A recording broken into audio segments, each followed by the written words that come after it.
Sometimes the best art projects start with something small, like literally small.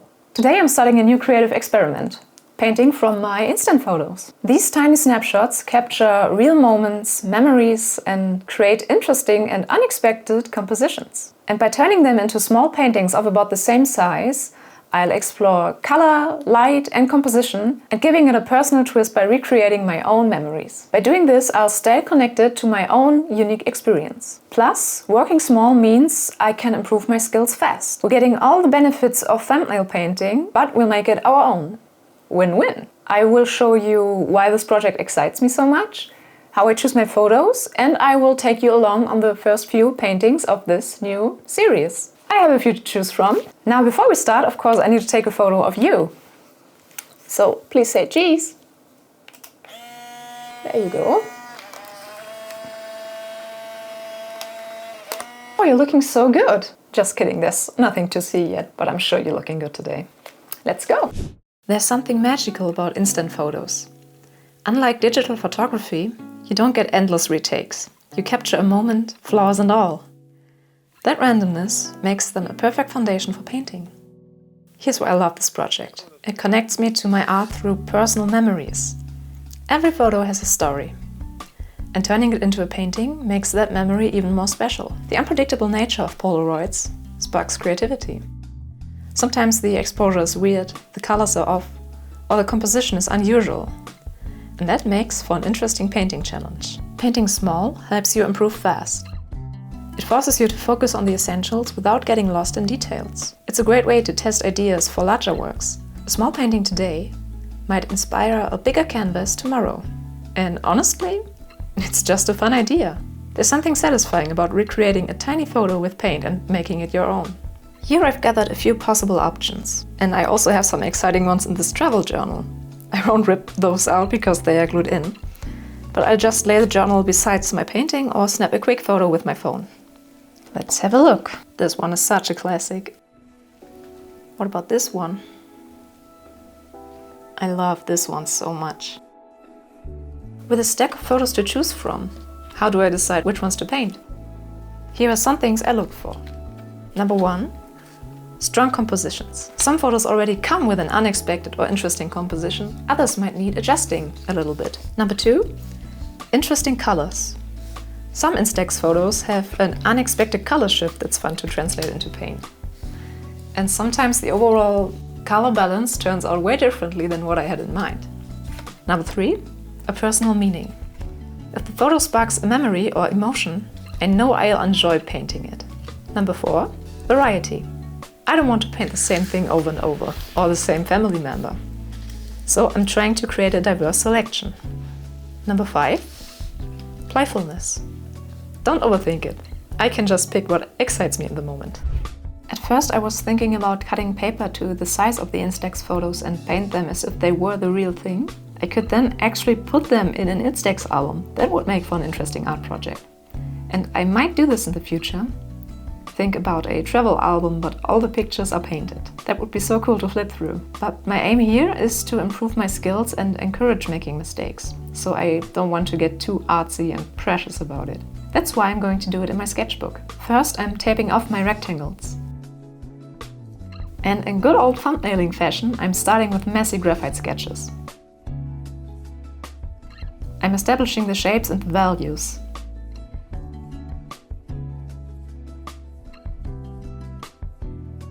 I'll be painting over the sketches in a minute, so there's absolutely no need to achieve something finished or beautiful here.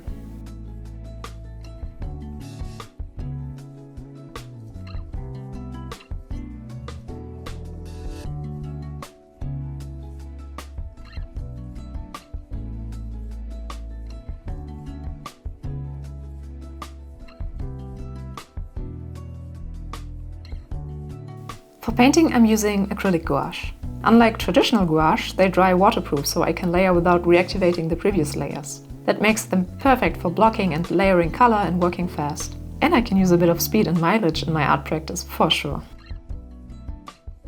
I'm using only those 2 brushes here, for all the paintings, to prevent me from painting in too much detail and to add cohesion to the overall page.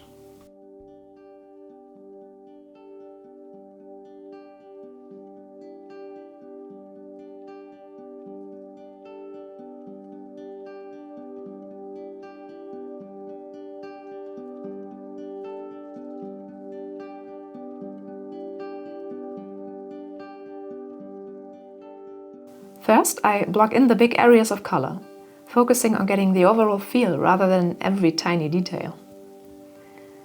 With small paintings, it's important to simplify. I ask myself, what's the main focus? Which details actually matter?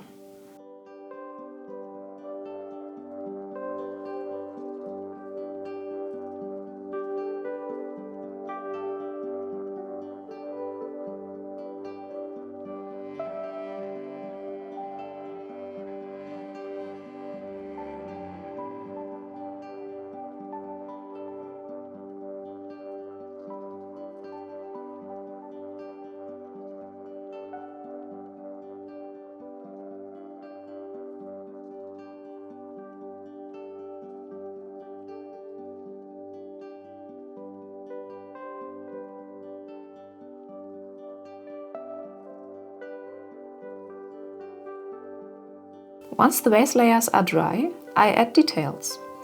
Just enough to bring the scene to life, but not so much that it loses its fresh and spontaneous feel. And here's the first finished painting. It still looks like my original photo, but now it has my personal touch.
I love how they turned out. I already want to do more. This might become an ongoing project where I slowly build a collection of tiny instant paintings. And as already mentioned, I could imagine doing them on separate sheets to create a cute little album. But for now, I'm just enjoying the process and practice. And I would love for you to join in on this. What do you think? Would you try painting from your own instant photos? If you don't have Instax or Polaroid photos, consider bringing out old family albums. Let's improve our painting skills together, one tiny painting at a time.